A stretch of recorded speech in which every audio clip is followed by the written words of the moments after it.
Hey everybody, David Huckins here with Social Equity in Missouri Cannabis. If you'd like to support me, you can do so by going to my Payhip account. I've got a lot of videos and documents related to the microbusiness program there that you can purchase.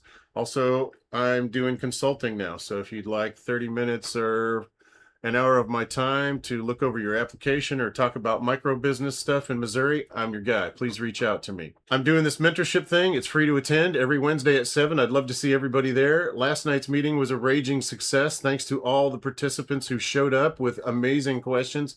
We covered a wide range of topics. Everything that my mentees wanted to know about, I answered. If you want to get in on another session like that, I'm doing another one Friday, and you need to get on that one. If you want to quadruple your chances of securing a license, that's the meeting for you. You want to be there Friday. So get in on that. And in the meantime, enjoy this. I hope you learned something. Have a great day. Peace. How's it going, brother? Welcome. I'm glad you could make it. Oh, definitely. I appreciate it. I'm glad you're here, brother. Yes, sir. Yeah, there should be a few other people I invited too. Let's see. We'll wait a few minutes. Hopefully there'll be some other people here. I was expecting a lot of participation at this meeting, so we'll see what happens. Oh, yeah. It's fine if it's just you and I. That'll work. Yeah, I was shocked that there wasn't anybody said last week. Yeah, me too. I went to the one at Merrimack through the Department of Health and stuff. They put on at the campus there, and there wasn't even a whole lot of people there. Oh, really? Huh. Yeah. I mean, there was probably maybe 20 people, if that. Oh, wow. Huh. Yeah. Did you do any of the online learning sessions with the DCR? I did, yep. Yep. Those had pretty good, well, the one I was in had really good participation. It was the very first one they offered. I can't remember when it was. Oh, yeah. I meant to go to the one in person too, just to do some networking in Kansas City, because that's closest to where I'm at. But I forgot to put it on my calendar. And if I don't put it on my calendar, I forget. I just don't do it. I forget it. So I missed that one, unfortunately. Hey, Chris, how you doing, brother? Good. How are you, man? Not too bad. I don't have any. Usually I have some material planned or something, but I'm just going to do a Q&A this week thing. How familiar are you with the Missouri Microbusiness Program, Dustin? Pretty good. I mean, I've been since the beginning on it, so Right on. definitely. Did you familiar. apply in rounds 1 and 2? I was in round 1, not round 2. Okay. And I know they've changed some stuff, which was the main thing they were talking about at Merrimack was the changes that they've kind of made on this third round here. Yeah. They did make some significant changes. I think most of it was to try and cut back on some of the shenanigans that happened in rounds 1 and 2, where they had all these licensed farmers and these consulting companies that were operating in unscrupulous manners. And so they're going to do a lot of the stuff they did after the lottery on the beginning to eliminate people this time at the beginning instead of afterwards, after they already got their license. Yep.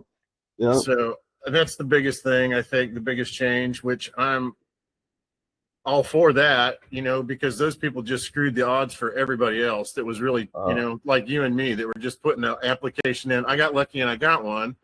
But I mean, for everybody else, they just screwed everybody else. And then those people that, they got a bunch of licenses that were revoked. Those people really got screwed. They were, I think a lot of those people were misled by smooth talkers into doing something that was against the program rules, unbeknownst to them, which isn't really an excuse, but that's unfortunate too. They lost their license, Exactly.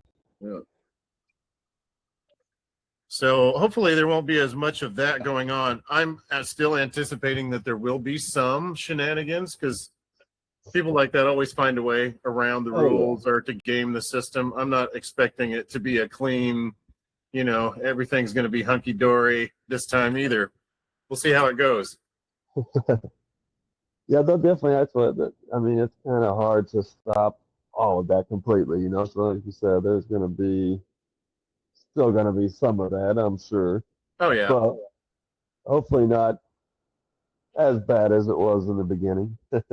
I estimate that fully half of close to half, maybe 40 to 50% of the applications that were submitted in both rounds, 1 and 2, were submitted by licensed farmers, people that were submitting hundreds of applications, Yeah. Oh, yeah. And I forget the guy's name. Hala, I think was his name. He was from out of Missouri, but I think his thing was he got just a bunch of random people's names off of Craigslist and submitted applications on their behalf. And then some of these people actually won the lottery, but they had no idea that they were even in the lottery. And he submitted, they did an article about him, and he submitted over 400 licenses, just that one guy himself in round 1. And I think in total there were only about 1,200 licenses off the top of my head, are applications that were put in for licenses in round 1. So that's a good chunk of that percentage right there, and if half the licenses put in are by these licensed farmers, then all the people that are actually legitimately entering, their odds of getting a license are cut in half now because they've watered down the pool. Oh, yeah. What's up, Dallas? How you doing, brother? Thanks for being here. Hey, David. How you doing, man? I'm all right. See ya. I was just going to do some stuff over the eligibility criteria, but I think everybody in here probably is up on all that stuff. So this could just be a question and answer session. I didn't have anything prepared this week. Last week was over the application process, and I did a video about that, and I uploaded it on YouTube. You can watch it on YouTube if you want. If you have questions, it's basically just the state's material. I watched all their videos and took screenshots of it, and then just did a walkthrough myself of how the process goes with my own personal thoughts and notes. And I did catch something that was kind of amusing in the state where they're talking about the percentages of licenses. You have to say, if you have partners and whatever, you have to say what your voting interest and your ownership interest is and what theirs are and all that. That's part of the process. And the state had the example set to 50%, that would get you disqualified right off the bat, because at 50%, nobody can be a majority owner in that company by the state's definition. The majority owner has to be at least 51% or more. So if you follow the state's example, you get rejected right off the bat. They would just totally not even give you your license. You wouldn't even get in the lottery right off the bat. I thought that was kind of funny. So I'm sure, do you guys have any questions about anything? Anybody want to rap about anything? It doesn't even have to be the lottery. We could just rap. So I sent my emails yesterday to the zoning boards after our conversation yesterday. So I'm just waiting to hear back on that to see where we are in that process, so I can get a blueprint scratched up for wherever they approve. St. Charles is pretty tricky after we looked at that from what I'm seeing. And St. Peter's doesn't have any cannabis restrictions as far as zoning goes. So I was just kind of curious where maybe Chris and Dustin, if they're in that process right now, and kind of what issues they're seeing, and just kind of curious about them. So, wanted to join too to kind of see, like you said, like there's not a lot of micro business stuff and not a lot of access for some of us to at least network and meet the other people. So just trying to kind of meet those other people that might be in that market with us, so we can kind of work together when that happens. Awesome. Let me invite you to, or let me introduce you to Dustin. I just met Dustin recently. He has actually put a license in, our application in for round 1. So he's familiar with the process. He wants to get a license in for this round, and hopefully we'll help him do that. And my buddy Chris Derryberry and I have been talking back and forth for a long time. He's super interested in getting a wholesale license.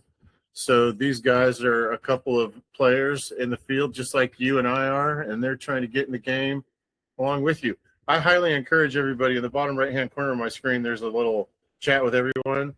If you put your contact information in there so we can all network and keep in touch with each other, I freaking would love that. And I think that's half of it, because if Chris gets a license and God forbid Dustin and Dallas don't, maybe Dustin and Dallas need a job. you know what I'm saying? Or they're investors or partners for Chris, or vice versa. And so I think we're all stronger when we work together, for sure, 100%. I love for us all to network. You guys already have my contact information. Everybody knows how to get in touch with me. I'm Dave. What's up? Yeah, 100%. I think I'm connected with both of you on LinkedIn already, to be honest. I know I just sent you a request, Chris. Okay. Yeah. So just about me, like I've been in the cannabis industry working comprehensive licenses for the last 6 years and made a lot of other people a bunch of money running their cannabis companies for them. And I think I can maybe figure this out. So Chris, you going for a wholesale. Dustin, were you going for a wholesale as well? Or are you going for a retail location out of curiosity? The wholesale, actually. I mean, that's Nice. it's definitely there's just I just more to do with that. I think I mean, not like on the commercial side where you have to have you can do cultivation, do the edibles, concentrates, all that. So Yeah. No, that's perfect. I'm going for a retailer actually, so that might be nice. even better. If Yeah. you get that and I get this, then Yes. definitely. At least a retailer. Hopefully, that'll be. Hopefully he'll be selling all his product at my store, brother. No offense to you. Yeah, we'll get that figured out, man. And but yeah. It's good to meet everybody. And Sure. I've been involved in the market in Missouri in particular for, like I said, a very long time now. And David knows a little more of the ins and outs of some of this application stuff, but as far as some of the players go, especially some of the bad actors that were involved in some of the licensing debacles before, I've worked directly with some of them and have relationships with other people that can maybe help us, or if you ever need to be put in contact with anyone, packaging, compliance, just anything cannabis related. Whether I get a license or not, I want to be a resource to kind of help the micro retailers out, because I've seen where the state's going, and I'm trying to be active in other states like Minnesota. I actually have an application in Virginia as well coming up. So just trying to, share my network and help the smaller guys, because once some of these bigger people start getting their foot in the door, it's community and like that network is what's really going to make everyone successful in the long run. So. Right on, brother. Let me invite Michaela and Kevin into the conversation. They just rolled into the room. Michaela and I have been chatting for some time. I think, Michaela, we've been talking since I tried to launch this program several months ago. Is that true? Yes, sir. So Okay, I traveled to St. Louis. I was a caregiver for the state for quite some time. And then I traveled and got back on the road. And I've been vastly information and absorbing. And I thought I'd be able to get into the hemp derived portion of cannabis, but because of bills that changed pretty rapidly. Yeah. And I was like, well, there's one more round of micros. I had business partners previously. I'm moving solo. I am not going to miss this window this go round. So right on. Welcome. So yeah, that's what everybody is here to do and learn about. Kevin, I'm not sure if I know Kevin, or Kevin, you want to do an introduce yourself? Are you able to? Yeah, I sent him an invite, actually, Kevin. Oh, okay. Right on. Welcome, Kevin. I'm glad you're here. What's up, man? Are you interested? Do you, what is your knowledge? I'm base? actually business partners with Dustin. He invited me onto this channel, and Right on. I know I showed up a little late, but That's okay, brother. I'm glad you're here. Yeah. Yeah. Welcome. Glad you're here. nice Yeah, to we were talk just to you. we're just kind of doing some networking stuff and introducing ourselves. So that's awesome that you bounced in here at just the right time. Great. Michaela was just introducing herself. Dustin is a gentleman that I met recently. We're all real passionate about the micro business program. I'm happy. I'm so happy that everybody's here. This is my biggest meeting so far. 7 people. Yay. Yeah. Was a good week for me this week. I just wanted to say, I'm feeling the love this week, and people in America, they vote with their dollars. I've been doing podcast, creating content, and doing this for 2.5 years, and somebody actually purchased some of my content for the first time this week and hired me for consulting. So after 2.5 years, I've spent so much money doing podcasting that it's just a drop in the bucket, but that felt really good. So I'd like to shout out people that are supporting me. That means more to me than just dropping $5 on my Payhip or something to buy one of my videos or something. Means a lot to me. So thank you so much for your support. Boom. Had to get that out. Yeah. That's awesome. Yeah. Right. So yeah, I wanted to talk about my YouTube a little bit. Normally on my YouTube, I'm sure you guys, mostly everybody's seen my YouTube stuff. Right now, I'm just pretty much all mentorship stuff. But originally, it started as kind of a group of just cannabis people that we'd have guests on and stuff, and it was interviews and things like that. And I like doing that. And then it kind of changed when I got my license to kind of a social equity and more of a Missouri focus. So it's about the cannabis scene a lot in Missouri and what's going on there. And as soon as this mentorship thing is over, I'm hoping to get back into doing more like interviews and product reviews, and maybe sometimes even go to cover events. I've done that in the past, and other content like that. Hopefully stuff that you guys like. If there's anything you guys are interested in seeing on my podcast that I haven't done, I've done some pretty edgy stuff too. I've interviewed some interesting people. I've some of the actual people that have been involved in the Shenanigans in rounds 1 and 2. I have video footage of me interviewing these people and me catching them on film, admitting that they're violating the rules. So some interesting and compelling stuff on my YouTube channel that you can get into. So a lot of micro business content, and originally that's how it started. It wasn't a podcast at all. It was when I got my license in round 2, I was lost. I didn't know what to do, but the state had given a list of all the license winners and their phone numbers. So I started calling everybody on that list. And I found out quickly, they were all lost, just like me. None of them, they're all most of them had never worked in the business or never owned a business. Most of them were poor people, just like me, didn't have any money, much of their own money to sink into this. And so I started like passing information. I'd find out information about a cannabis-friendly bank or whatever kind of cannabis this. And I'd be passing those messages back and forth to people. And I just started doing a weekly meeting instead because it was just easier. And I did that for a long time, like almost 6 months. And then it kind of went back, kind of backfired on me. And there's a video of when that happened on my YouTube. It's called When the Missouri Microbusiness Association Tried to Cancel Me. That's a compelling video and interesting watch. What's that? I said, wow, I'll have to check that out. Yeah, check that out. I'm wanting to redo it to my editing skills are a little bit better now, just to kind of edit the audio, clarify things and make it a little bit nicer. But that's kind of have to be on the back burner. It's a really interesting video.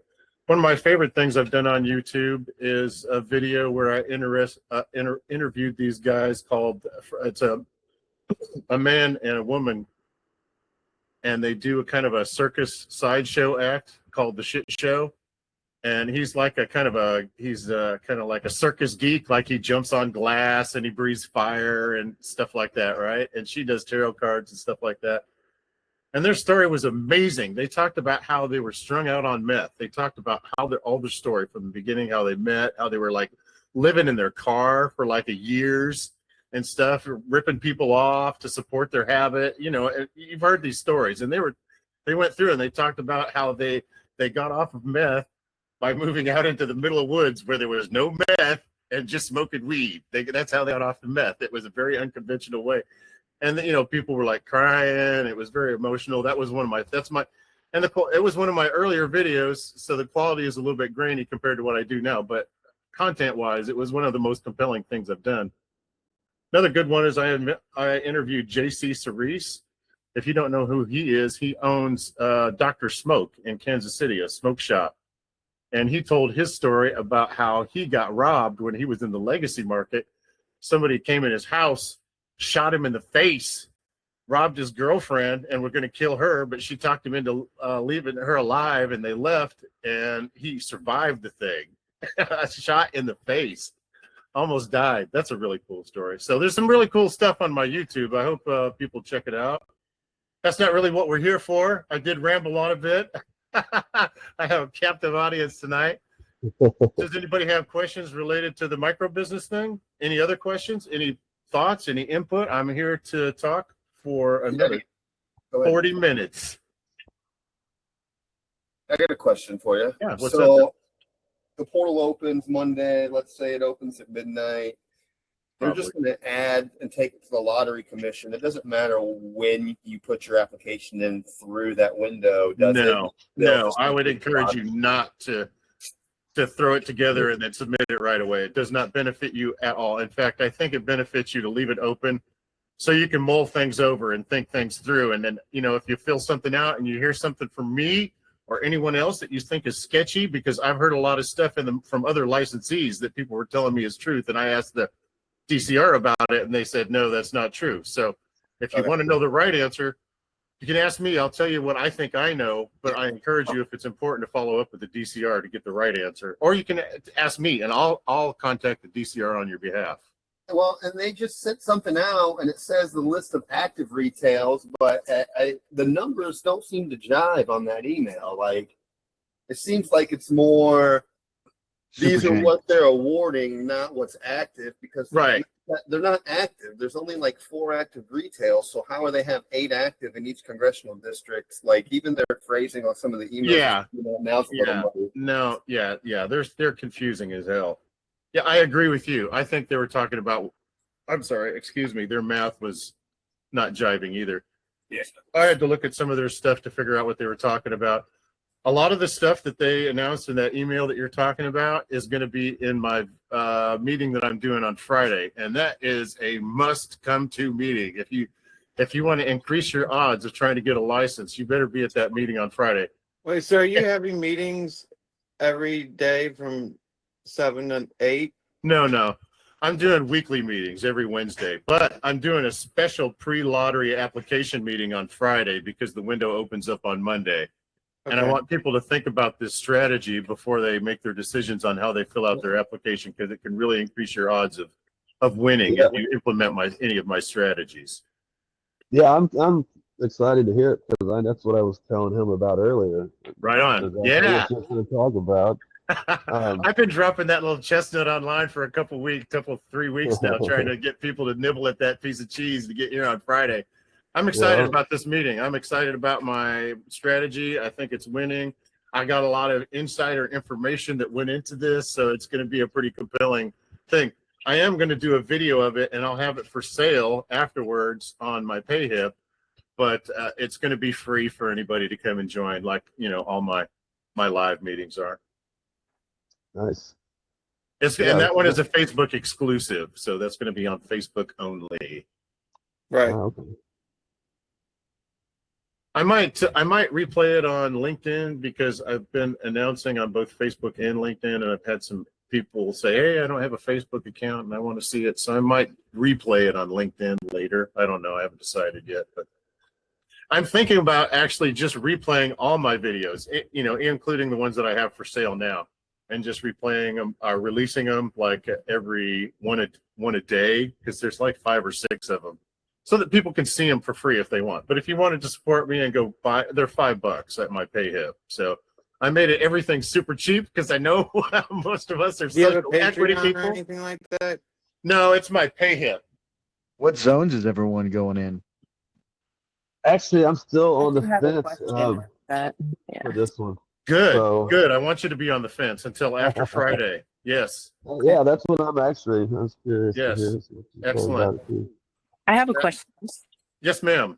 So I looked at the DCR website, and it said you didn't have to be a Missouri resident in order to qualify, or in order to apply for a micro license. However, I was almost certain that your place of business, like your establishment, where where your establishment, like the address for your establishment, has to be within the same congressional district that you get the you get the micro license. Is that right?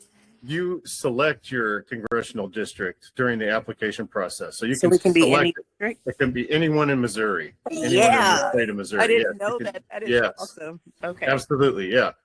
And Yeah. you can change the town if you want. Like, Yeah. say you're in Columbia, that's where I got my license for. I'm planning on setting up in Kansas City if I can. Well, I live in There's a Kansas City, but I Oh, know nice. Hey, a lot we of should people get in together. Anybody Columbia. else in the Kansas City area? We should get together and have a coffee or something sometime. Anybody else in That the would be Kansas City wonderful. area?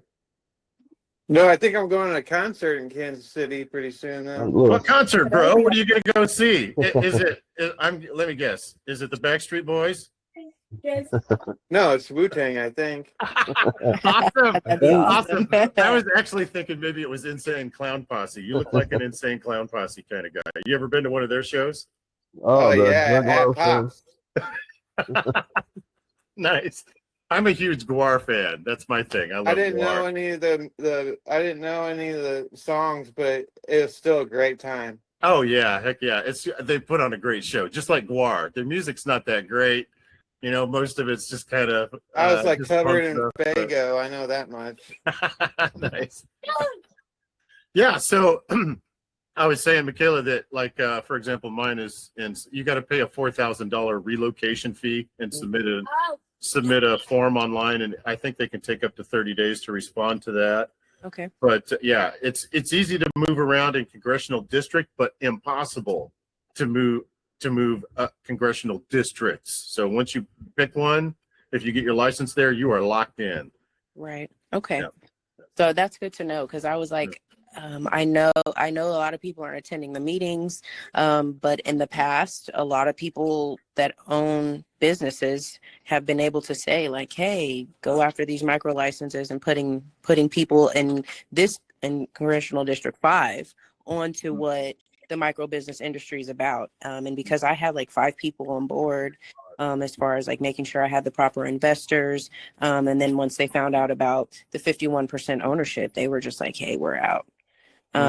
And so I was like, well, I already started the LLCs. I already had everything established. This slowed me down quite a bit, and I missed the window last time. So I will not miss it this time. Absolutely not. Yeah. I've had a lot of potential partners come to the table, and you know, I'm allowed to trade 49% of my business away in order to get this thing going, right? And I haven't found anybody that's willing to get in for that much. Everybody wants more than that, and legally I'm not allowed to give away more than that, so that's not even on the table. You know, when somebody says that 49% isn't enough for them, then the conversation is over. Right. Right. You know, so unfortunately that's the way it works. I'm too poor. I could sell my house, but then if this thing fails, I'll be living on the street, you know. Right. And that's all I got. You know, I got my house and I don't even own my truck. The bank still owns that. So Right. I have another question. So I know as far as like the investment portion, dispensaries are a little bit more expensive because the state has way more requirements. that's not true. It's way more expensive to do an entire build out for a grow facility than it is for a dispensary. So, okay, that's good to know too. Because I was looking online and like asking ChatGPT, and I was like, oh, they're doing a Q&A. This is going to be perfect because ChatGPT was giving me really dry answers anyway. So yeah, that's good to know. I just talked to, and this is information that I've shared with nobody, but I just talked to a microbusiness dispensary owner this last week, and they told me that there wasn't a lot of product. They were struggling. They were paying all their bills and they were paying their employees, but they were basically working for free to keep the thing open. And I think that she was saying her bills were like $27,000 a month. And, you know, this is one of the most highly taxed businesses you can get into, and everybody thinks you're rich. One of the problems that you'll run into is everybody assumes that you're rich, and everybody's trying to get their hands in your pocket. Like I've tried to get a lease recently, and the person that I was negotiating a lease with wanted a percentage of my business. I'm like, is that a normal conversation you have with any business owner? Right. No, it's not. No, absolutely. I'm not doing any business view. I don't care how good your location is.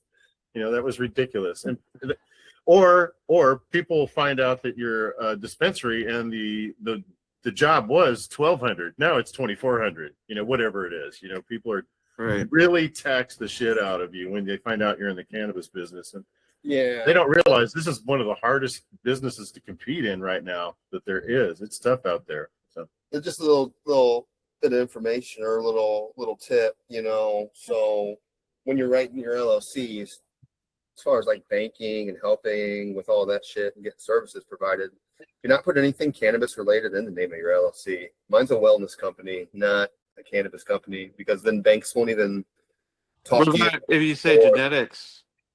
I'm sorry? Would like genetics be considered cannabis, or would they not They- know? Would they not understand that? They could still, if they'll look into it a little more. But I would just advise from steering clear of any cannabis vernacular as far as your LLC goes. So you said you say wellness? I use wellness in mine because I also do like consulting for personal trainers and stuff like that. So it's still Right. the wellness sphere. But yeah, just a little tip for everyone, because I see that quite a bit where it's 420 dank weed LLC. It's like, well, high and Yeah. tight. funding or a bank account, like it's not federally legal yet, so no banks want to mess with you because of the compliance. So like, I don't know, that's just something to keep in mind, because I heard Michaela talking about her LLC as well. Okay, what about the name Smoke Signals? So the LLC originally was Apothecary. Okay. Yeah, we have the word sedated in one of our businesses, and it hasn't been an issue so far, but we really haven't ventured into anything yet. No, I think that's a good LLC. Smoke Signals will be fine. Apothecaries is a good one, as long as, like I said, the weed, cannabis, marijuana, 420, those numbers, anything like that, it's gonna draw attention to you. Right. Okay. Okay, gotcha. Woo, I'm so excited. It was like that when I opened my e-cig vapor shop and lounge. I mean, when that first, I had one of those for years. When that started coming around, and it's like, just even with that was the plan was to have one of those, and then for it to become medical here or rec, So I opened it up in O'Fallon, and of course I ended up getting rid of it too soon before what I really wanted to do with the place. But that's how it was in the beginning with it, like getting bank accounts and stuff. They looked at it as just, I don't know, like marijuana or something, It's just, and it was just a vapor shop. But no banks wanted to take on my account. I thank Dallas for sharing his contact information. He's the only person that's interested in networking so far. Thank you. Dallas and I are locked in with the community. If anybody, I'm encouraging everybody, please drop your contact information so we can all stay in touch. As I was How do we saying do that? for you guys, in the bottom right-hand corner, are you on a computer or? I'm on my phone right now. I'm not sure how the interface is on the phone, but on the bottom of my computer screen, there's a little icon that's like a word bubble. And when I click on that, it brings up the chat room. There's probably something like that on your phone somewhere. Does anybody know how it works on a phone? Is it a Android? No, it's the iPhone. Well, if you know what, if you're interested in networking with everybody, you Oh, can. wait, I think I found it. Yeah, please drop your contact info. Like I was saying earlier, that if even if you're not the person that wins a license, hopefully, some people in this room will, and there's still a chance for you to be involved, in networking, and work at or invest in a micro business, even if you don't get a license. Hopefully, there'll be a bunch of people in here. Did somebody just raise their hand? I'm not sure what happened. No, that was me by accident. Oh, okay, all right, no worries. But about bank accounts and credit card processors, I do have one that is, it's a small town bank. But I know the owners of the bank and was real good friends with the owner's son my entire life. So Oh, if anybody cool. needs a bank credit card processor, it's in Southeast Missouri. So Are they cannabis friendly? they are. Yeah. Oh, nice. Yeah, cool. Yeah, I'm interested. I'm actually looking for a bank. Let me tell you about my experience at, which is a very common cannabis related bank in Kansas City. They told me that they would set up an account for me free of charge with no monthly fees until I was commenced. And I had that for about 6 months, and then they started charging me fees, and they started telling me all kinds of BS about why. And then eventually they just admitted that they were charging me monthly fees, and I had to threaten to report them to the freaking banking commission because they hadn't notified me that they were going to start charging me fees and blah blah blah. Finally, they'd taken almost half my money in fees from my initial money that I put in the deposit. I mean, it wasn't necessary for me to go through all that. You know what I mean? You just do the right thing. Give me my money back. Anyway, I got all my money back, but it did me dirty. I would, and a lot of other micro businesses and other cannabis facilities I know do business with them, and they have good experience. My experience was not good. So Yeah, this one is down by about 30 minutes from Cape Girardeau, south of that, down by Sykeston, Missouri. oh, nice. It's What? Advance, Missouri is the name of the town there. That's actually Bank of Advance is the name of the bank. Okay, So. there you go. I was going to wonder if you wanted to share that. That's fine. Yeah, that's cool. Yeah, Nice. I know they're definitely. I I've think able to a few other people. So if you want to do business, if you're interested in doing business with them, have Destin give you a personal introduction, so it's not just some schmo calling off the street. Yeah, that'll be awesome. Right? Yeah, that's what we're here for, to support each other. Thanks for reaching out on that, Destin. Thank you, brother. no problem. I just know that's a big issue. So I mean, it's tough. Right. Yep, for sure it is. Yep. I had a banker that I ran into that was financing cannabis businesses that said that they would do $500,000 unsecured loan to me if I could prove that my household had $50,000 a year income. And so that's a pretty sweet deal. But I didn't get to the part because I never got close enough to finding a facility and getting everything else lined up. So I didn't get far enough into the process to find out what their terms were. But that's a possibility, if you need to go that route and $500,000, I think I know somebody. Okay, I have a question. You had mentioned when I was emailing you that I should apply using every point that I'm eligible for. Absolutely. And when you say that, what would that look like? Do I have to what do I have to give the state? Like compound all of the information, or is the state's website going to allow me to select more than one, like eligible? Oh yeah. I actually did a video about the application process that goes over that. Select it's like a checkbox, and you select every eligibility criteria that you're actually eligible for. And when you do that, the application changes. So it'll ask you for documentation and things based on what you select there. Like, for example, if you do the $250,000 net value or less, you probably want to have some documentation attached from what do you call those people that do financial stuff? I'm having a blank right now. It's important to have advisor. What's that? Advisor? Not an advisor. Same people that do your taxes and stuff. Financial.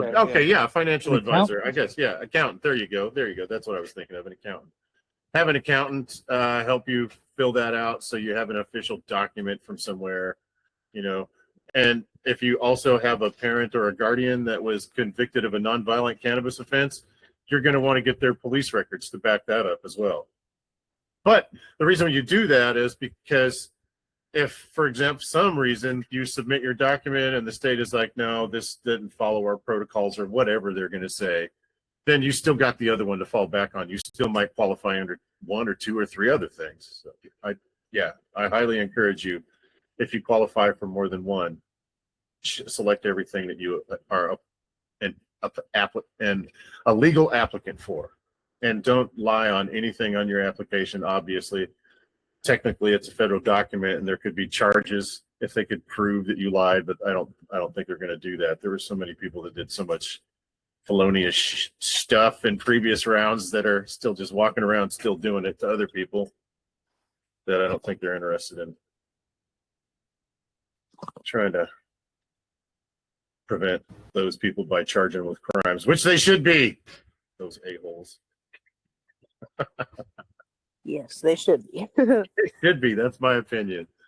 Yeah. And I have videos on YouTube. I've They should admitted it be to the world. fined at least. I don't know about getting a charge, but Yeah, there should be some repercussions, you know, when you Right. break the rules and you do it in a way that is knowingly breaking the rules, then yeah, there should be consequences for sure. Absolutely.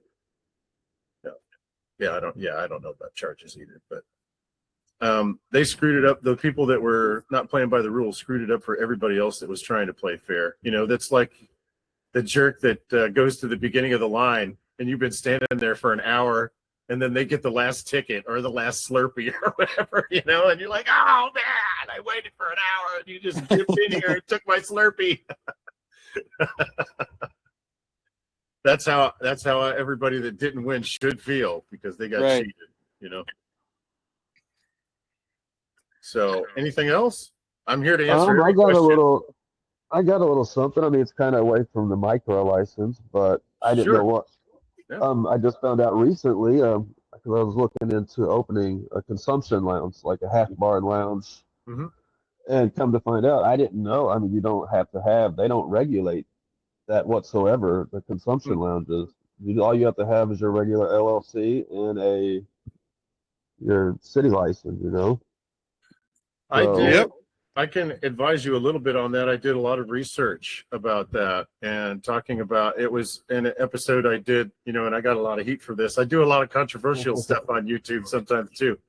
This one is about all those trap events that pop up all over Missouri, and are they legal to Yeah. go there and purchase weed and so forth. And part of it I was covering was also consumption lounges. And if you're a consumption lounge and you have a membership or you charge a door fee and you Yeah. give people a blunt as part of that when you walk in, technically you're selling them a blunt, no matter what you call it, and you can be charged for that. I mean, obviously the police are not interested in prosecuting any of those crimes right now, but we have seen how fast the cannabis landscape can change, i.e. Yeah. what just happened with the hemp and the rescheduling and all that. So if you're going to do a consumption lounge, that's just one cautionary tale that I had for you, brother. Yeah, I mean, that's what everybody's obviously doing, you know, charging a fee, you know, to get in the door. That's your, Right. Yep. As long as it's private property, it's up to the owner's discretion, because consumption and possession is legal. That's how it works pretty much. For the consumption part of it, absolutely. Yes. Yeah. Yep. You can take donations, and it has to be put that way. And there's other ways to like give out product. You can't have licensed agents do it, but what happens if you Okay. don't give away product and you just give them a place and you just charge for them to come in the door, like That's the 100%. how you would a party? That's the 100% legitimate, no risk way to do it. If you want, you know, the other way you can do it, but it's just a little risky. And right now, that's, like I said, the police don't seem like they're interested in shutting down any. I haven't heard of any one of them getting shut down. And most of them do that. They have a membership or a door fee, and you get a blunt when you walk in.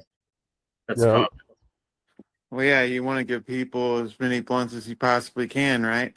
Sure. I like the ones where it's just a dab bar. You know what I mean? You pay an entrance fee and there's a dab bar inside. But technically, I don't know if that's what I wanted to either. do, you know. That's That's basically what that's I what wanted I to like do. doing, man. I like going to the dab bar, just sitting there and trying all the different dabs. I and think we're going they to clean see the a whole freaking thing bunch for of different type of stuff here real soon, you know, like Oh yeah, for sure. Yeah, the landscape is rapidly changing. edible bars, all kinds of stuff, you know. I Well, mean, the THC drinks seem to be Right, becoming that's going more to be huge. popular. yeah, Well, I mean, with the isolate Nano-THC, I mean, Yeah. Oh, yeah.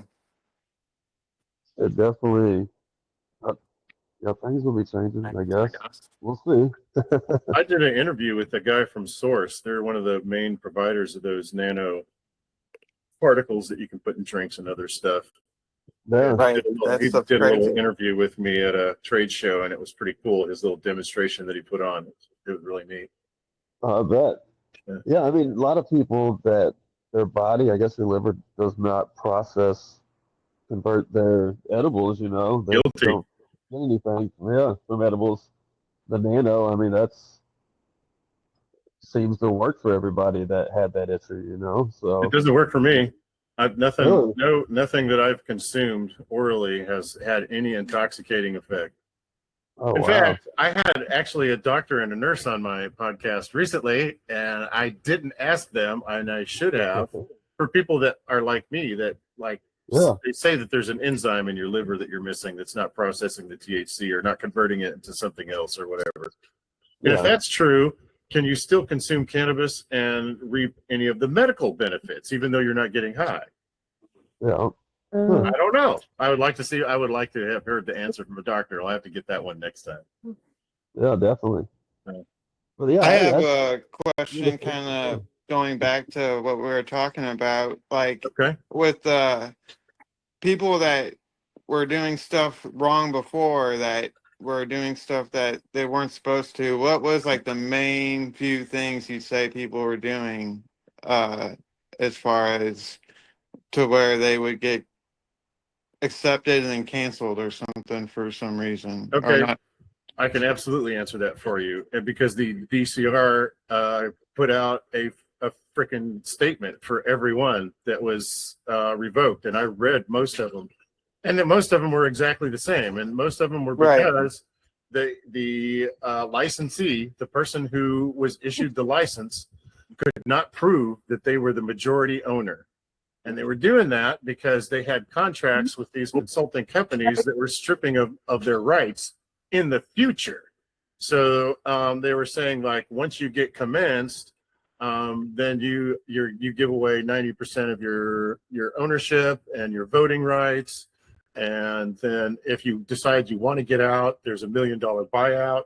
I actually have seen some of these contracts, and that is true. That's not rumor. So I can verify that. So these were absolutely predatory contracts that these consulting companies were doing, and these were absolutely the same people that were doing the license farming stuff. So that is the number one reason why the licensee has to be the majority owner and has to have 51% or more of voting rights in the company. So you have to have the ability to hire and fire anybody you want. You have to have the majority control and ownership Right. of the company now and in the future. That's another change that's in round 3, because that's how they were trying to get around this in round 2. So Okay. I absolutely know the answer to that question, and I'm glad you asked, because I was dying for somebody to ask me that. I know all the dirt. Would it be hard for a dispensary to stay in that 250,000 a quarter window? What do you mean? So I see dispensaries now, and I know they're comprehensive, so they can sell as much as they want. But when I walk into a dispensary, I can't tell if it's a comprehensive or a micro facility, but they're booming. And to me, it's when they say $250,000, what exactly does that mean? Because I don't think it would be hard to make $250,000 I selling. think are you talking about the eligibility criteria? No, so maybe it's changed since I've talked to them because it's been a while, but you're only allowed to make a certain amount, you're only allowed to make a certain amount of money every year. That's not true at all. That's not true. That's a rumor. That's something you've heard. That's not true. I hear all kinds of stuff like that all the time. That's not time. You can sell any product that you want in your dispensary as long as it comes from another micro business in Missouri. So it can come from another dispensary. It can come from a wholesaler. It can come from anywhere legitimately within Missouri, and you can sell as much of it. There's no ceiling on how much you can cap. There's one thing that I would like to tell people about. I don't know everybody's aware of. If you do get a license and you can keep that business open for, I think it used to be a year. I think it's 2 years now. When the state issues comprehensive licenses, they have to take 50% of those licenses from micro businesses. So there's a chance in the future that if you get a license, you can run with the real big dogs.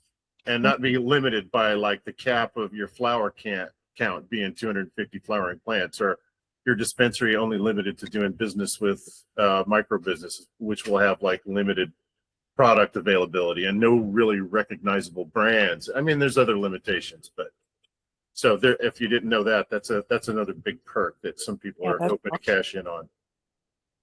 Yeah, they were talking about that at the meeting that I went to, the St. Louis meeting. That was one of the big things. They're saying if they decided to open up more commercial licenses, the micro business owners would be first in line to get them. So, yeah, and I was going to talk about this on Friday, but I'm sure everybody's going to be at that meeting as well. When the state does issue these licenses, I don't think it's going to be the last round. I think they're going to have to do it again, because say they do convert some of these licenses in the future to comprehensive facilities, or somebody's license gets revoked, or they just don't get their business going, like me. That's a possibility. There's a real possibility I'll fail at this and I just don't get my business going. They're constitutionally bound to have issued 144 licenses, but I think they have to be active. So if the number goes down, if they get that many licenses issued, I think they're constitutionally bound to revoke or replenish those licenses for whatever reason. So I think there will be lotteries in the future, or other, maybe not a lottery method, but there will be some methods in the future to get micro business licenses. That's my opinion. That's my personal thought. Yeah. Are you doing this lottery thing in other states, or is this something that's like in every other state that is having like cannabis free stuff, they're doing this lottery stuff too? Every state is doing its own program according to its own rules, and I don't know that every state is doing a social equity program, but most of them are. I've interviewed some of the people that are doing social equity stuff from other states as part of my podcasting. Check it out, like and subscribe. And they're struggling too. Other people are having their own issues. Like, for example, here's one in New York. When you got issued a license in New York for a social equity applicant, it comes with a facility already, so you're built out and ready to go. Here's the drawback: the people that got the contract to build out and furnish these facilities subcontracted that to somebody else, who subcontracted it to somebody else, and now those facilities cost 4 times what a normal facility should cost, and the social equity recipients cannot make enough money to pay the mortgage. Pay it off, yeah. Yeah. So every place has its quirks, its pluses and its minuses. You know, the Missouri system isn't perfect, but I think it's one of the better ones overall. A lot of people say it was designed to fail. And knowing what I know now, some of the people that wrote the legislation are some of the people that are actively trying to circumvent the people by being involved in shenanigans to get control of many licenses as they can. So I think there might be some truth to that. Not designed to fail, but just designed for other people to succeed.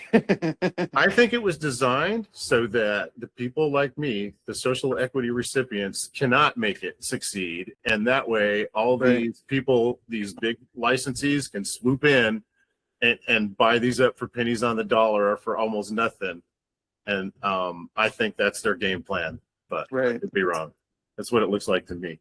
The only people I can tell you, I know all the people that are approved to operate, and all of them are people that were able to do most of this by their own means without partners or investors. So they had money to sink into this. So most of them were already business owners. I know there's a couple of brothers that went in this and they sold, they cashed in their 401ks and sold a couple of their other businesses to make this work, and they're making really successful. That's Jimmy Poe at 816 Dispensary in Platte City. He's doing really well. He's probably doing the best of any other dispensary. He's our micro business dispensary anyway. He's really crushing it. So I have another question. Okay. Go ahead, Michaela. So what would be your recommendation as far as putting an application in for a dispensary or a grow? Like, what? I can't afford to do both. If I could afford to do both, I would do 4 of both, but I can't afford to do both, And so I'm like, I have to choose an avenue. I've wanted to do this for a long time. So I've got like the vision for both, if that makes sense. I think before I answer that, let me just say right quick, I don't know when Google is going to cut us off from this meeting, but I got an hour, and if they cut us off in the middle, I'll just come back in the same link. Okay. So don't worry about that. Remind me your question. I'm sorry, I got sidetracked for a second. Would your recommendations be? The recommendation, right? Gotcha. Yeah. I would go wholesale for two reasons. One, there's more wholesale licenses available. Your chances of getting a license if you go wholesale are much greater. Two, of the dispensary and wholesale businesses that are in working now, the wholesalers are crushing it because they're getting $2,300 a pound right now. Damn. Yeah. That is a tiny fraction of what you can get a pound for if you're a comprehensive facility, especially if you're vertical. And if you don't know what that lingo, vertical means that you own the store and the grow. So, you're getting your product as cheaply as you can from your own facility and selling it as, as a good a price as you can. And that's the best way to make money in this business. Yeah. You said 2,300. I'm sorry, 2,300 what? You said 2,300. 2,300 what? Didn't you say they sell each pound for? Oh yeah, they're selling a pound for 20. That's the average price. Some are going for less and some are going for more. I've tried some of the product that's out there, and some of it's not very good. A lot of these wholesalers, they're just opening their facility and they're just learning how their fertigation systems and all that are brand new. They're ironing out the kinks and they're figuring out how these strains grow under the lights and the system that they have installed work. And it takes a little bit to get that dialed in. So a lot of the product isn't top notch right now. Some of it is actually, there's one grower that's growing, and she's growing in living soil, and she grows the best cannabis I've ever smoked in my life. I don't know if she's doing that and selling it at the stores, but isn't absolutely the best weed I ever smoked in my life. It's freaking amazing. So it's really good. So how many of each license type is active right now? I think there's 4 or 5 dispensaries. I think there's 4. And so there's 7 wholesalers active right now that I know of. Damn. That was about the number that I got when I asked ChatGPT, and then I asked it to give me like projections on which would be the best. And it said that because wholesaling, it told me the dispensary side. But that was just because people will get more of the wholesaler licenses. So you need to be at my meeting on Friday. Yeah. That's what we're doing a deep dive into all that on Friday.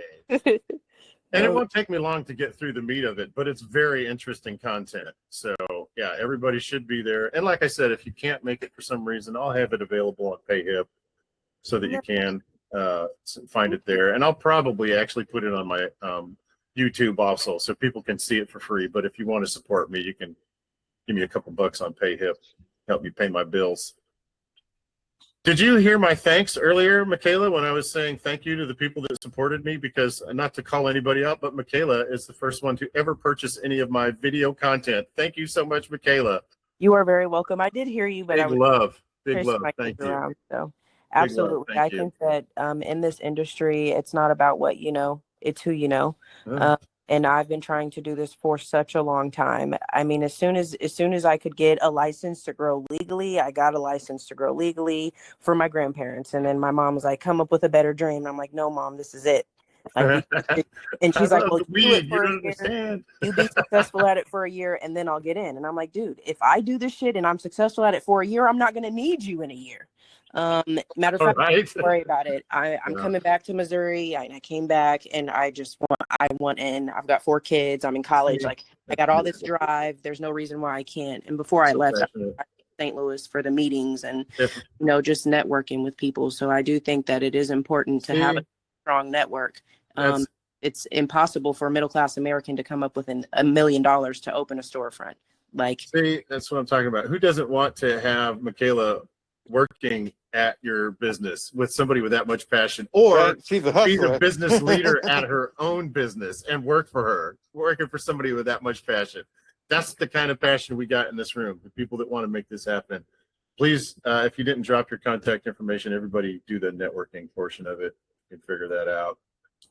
And everybody who shares their information, I will email it out when I send out an email update so that everybody can stay in touch with the people that do share their contact information in the chat. My mouth is so dry and I just have ice cubes left in my cup.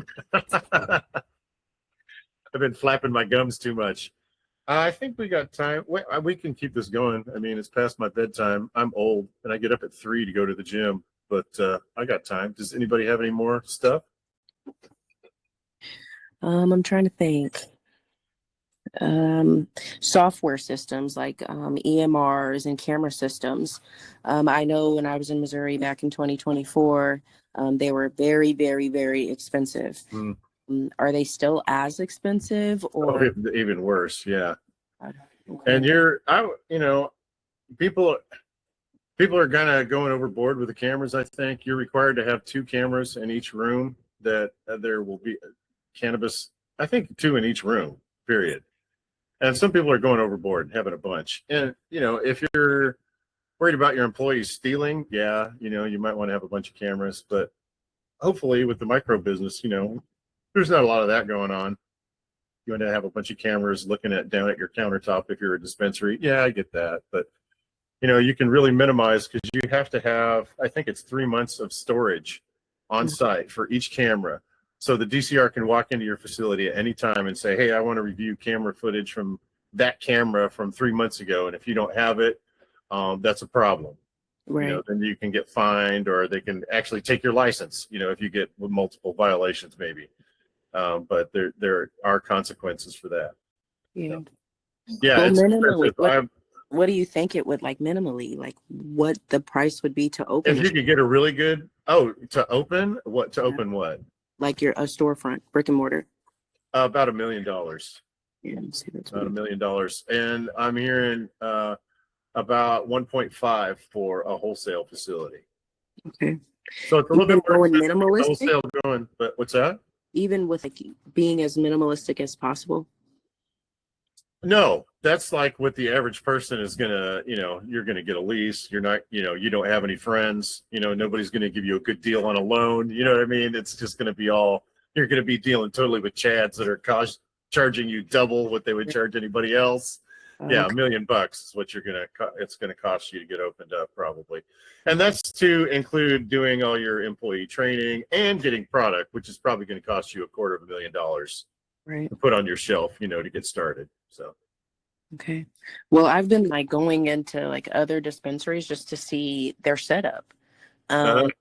What square footage is going for in my area. And now that I know I don't have to live within that congressional district, I'm going to try to get a license somewhere where it's a little bit cheaper, as far as the square footage and the commercial space. Sure, that's smart. But I'm Hey, trying Dallas, do you have any thoughts on my numbers? Do you think the stuff that I was throwing out there was pretty accurate? Do you have any thought on that? Yeah, it's pretty accurate.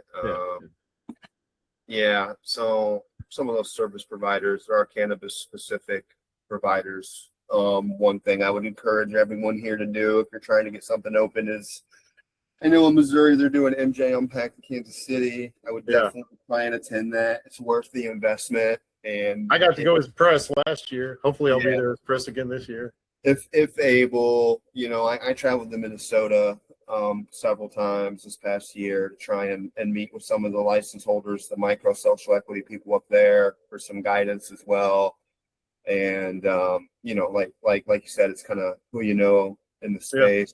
Sure. And that's huge. But there are a lot of cannabis specific providers that'll willing to work with you, and just make sure you're vetting everyone. That's the biggest thing. Check everyone's credentials. I would even go as far Google them for sure. Google them, look up court cases, because you can just start a new LLC and all of a sudden you're operating something different. But if you find out who the owners of those are and they're involved in lawsuits with other things as well, that's something I've seen in the comprehensive market. Is just I got in an argument. Everyone very, very carefully.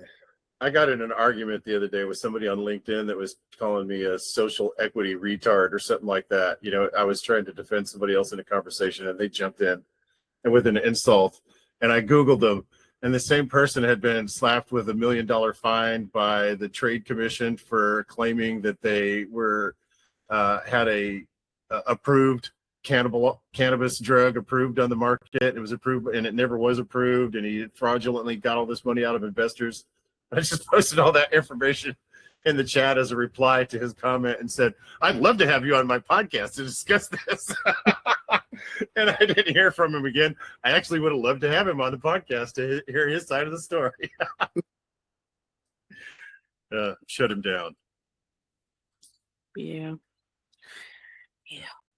So I'm There's really, a lot. Yeah, Google everybody. The moral of the story is, Google everybody. yeah. Kayla? Oh, I was just saying, I learned that the hard way. There's really not any. You can't have a personal relationship and mix it with business. It's all about bringing people with me on the path and all of that shit back then. And I mean, it just ended in catastrophe. Thousands of dollars wasted, and I ended up missing the window. And even now, like I feel like I'm ready to take the leap. But because I was a caregiver, and then prior to being a caregiver, That's beautiful. I was, in the cannabis industry and not the right way. I can admit that. And so I'm like, well, most of us were not. Static that comes with opening a facility. Now that I'm ready to just, not that ready, but now that I am at the point where I'm like, hey, I don't need these business partners. I'm okay walking into this room full of complete strangers and it being okay.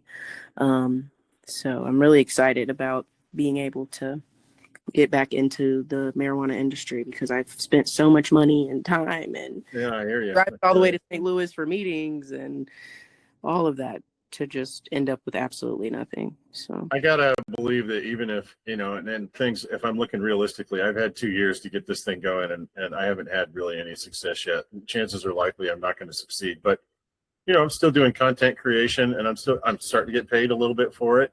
So there's still, a space for me here in the cannabis world, hopefully, that I can, even if I don't get this dispensary going, hopefully I can still do something with it in the cannabis space and find out how to make my way forward. Because I'm like you, we're all passionate about this space.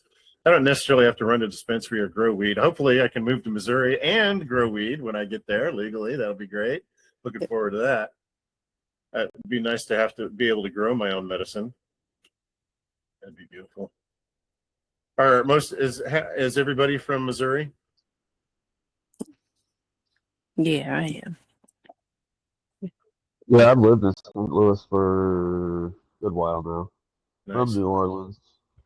Oh, you're from New Orleans? Yeah.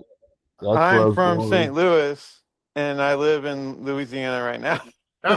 That's funny. Out of all the places I've lived in the United States, Louisiana has the best food. The best. Oh man, that's the truth. No, I don't know. St. Louis has really good food, bro. Oh, do they? Oh yeah. What's good in St. Louis? They got barbecue, or what are they? Toasted ravioli, pizza, all kinds of Chinese stuff. food. Yeah. Chinese. Oh yeah. Chop suey, Asian man. food though. Yeah. Nice. I was trying to do an in-person meeting for this Friday thing, and I was going to do it in St. Louis. And I don't know if any of you guys know Sarah Setti. She's an activist in the St. Louis area that's in the cannabis space. We were trying to get something going together, but we weren't able to pull anything together, unfortunately. But yeah, that would have been a nice excuse. That's like a 6-hour drive for me to get out there. But any time I get to go out there, St. Louis is really nice. I like going out there. It's beautiful there.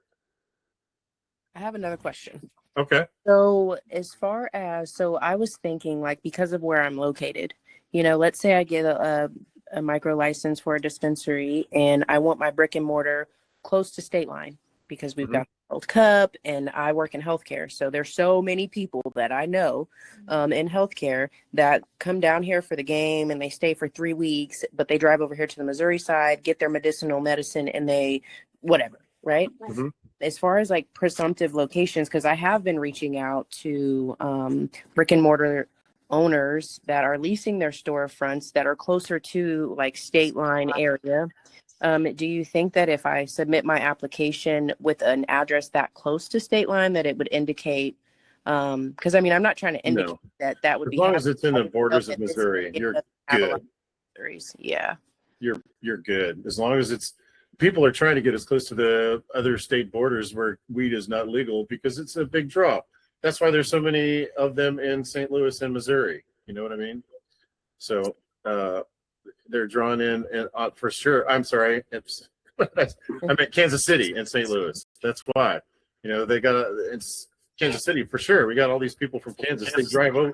I've gone to a dispensary before, and I've seen 2 caravans full of people from Iowa roll up, and they were going Right. to the dispensary first, and then they were going gambling. Yeah. And then they were going back home. It was like, I swear, it was 12 of them.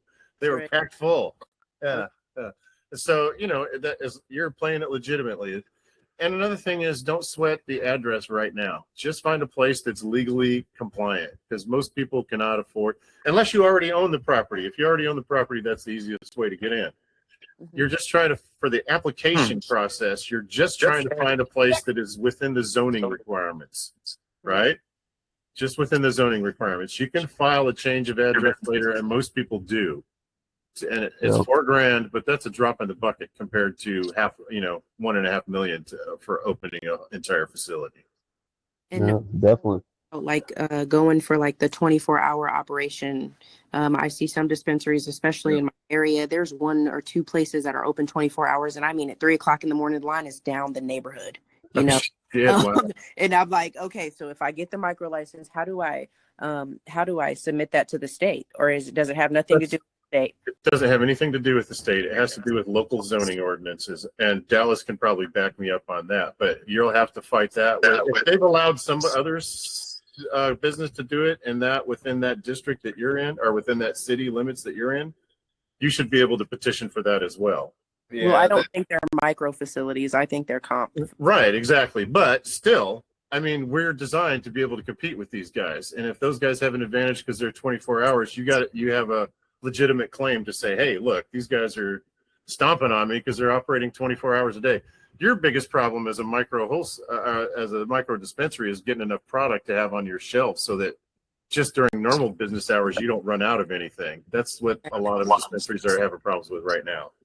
Yeah, the drive-through in the 24 hours is local. That's all. Wherever your location is, it's up to the city or county, or it goes with the zoning stuff. Right. Because like I was trying to do we were looking at this location. It's an old bank for some drive-through, but it's just not going to work because the county won't allow any drive-through services where we're looking to set up. So I had to scratch that idea. All right, guys, I am going to call it. We've gone a little bit long, but that's great. I'm so glad that somebody showed up and everybody's passionate and everybody's turned out with a lot of questions. Thanks so much, everybody, for participating. Yeah, thank you, man. Oh, my pleasure. Thank you so much for being here. Bring all your friends to the Friday meeting. Get everybody involved. If they don't know what the micro business program is, I'll send everybody links to get here. Let me do this form right.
How sweet. Everybody waited for me to come back. Here's that link I was promising everybody. If you fill out this form, most of you already have it filled out, and I get your contact information. I'll make sure that you get some stuff in the mail from me before tomorrow, actually, or before Friday.